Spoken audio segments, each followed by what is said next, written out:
బాగున్నారా ఫ్రెండ్స్? ఇగో సగ్గుబియ్యంతో ఉప్మా రవ్వ చేస్తాను ఫ్రెండ్స్. ఇగో ఎలా తయారు చేయాలో చూడండి ఫ్రెండ్స్. నూనె పోసిన ఫ్రెండ్స్. ఇగో ఎండుమిర్చి, శనగపప్పు, ఆవాలు, జీలకర్ర ఇగో వేస్తాను ఫ్రెండ్స్.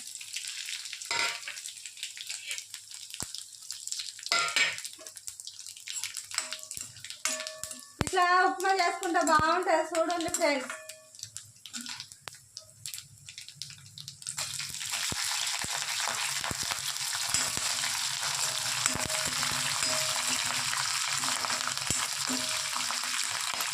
ఉల్లిగడ్డలు,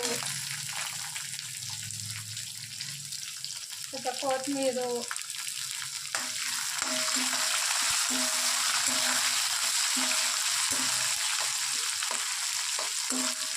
ఇంకా ఉల్లిగడ్డలు ఇలా ఉడకకుంటే ఎంత పచ్చడి ఇట్లా చేసుకొని ఇంకా తింటా అంటే కర్ర అని మంచిగా అనిపిస్తాయి ఫ్రెండ్స్.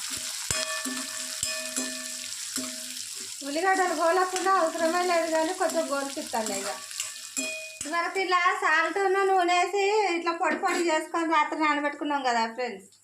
ఇప్పుడు ఇట్లా చేతికి అంటకుండా ఉంచుకోవాలి. మంచిగా పొడి పొడి మంచిగా ఉంటాయి. ఇలా కొంచెం సాల్ట్ వేసి నానబెట్టిన ఇప్పుడు కొంచెం వేసుకుంటే చాలు ఫ్రెండ్స్. కొంచెం రుచి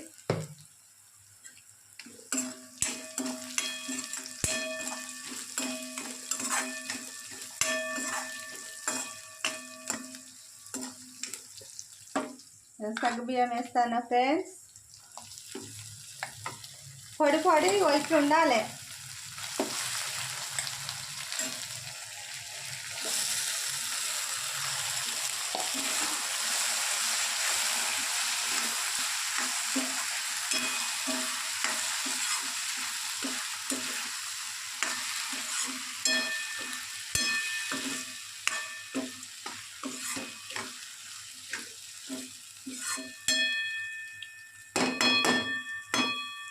ఇప్పుడు కొత్తిమీరతో గాలించుకొని సగ్గుబియ్యంతో ఉప్మా రవ్వ అయిపోయింది ఫ్రెండ్స్.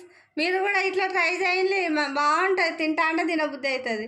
ఇంకోసారి చేసుకోవాలనిపిస్తుంది ఫ్రెండ్స్. మరి లైక్ కొట్టాలి, మర్చిపోకలే. కామెంట్ చేస్తే లైక్ కొట్టాలి.